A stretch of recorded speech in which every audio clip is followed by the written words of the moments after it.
Bennett from Custom Forest, and our two-stage improvement was moving the grinder from by the Morgan over to the table 2 and 3, so we don't have to walk all the way over there to sharpen our scrapers, our hammers and such.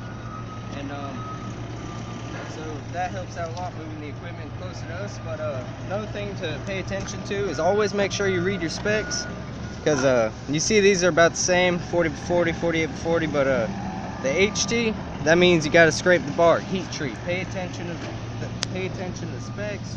Look at the picture. If it doesn't say HT, you don't have to scrape it, so it's not heat treated. But just make sure you pay attention, read all of it, and that's it.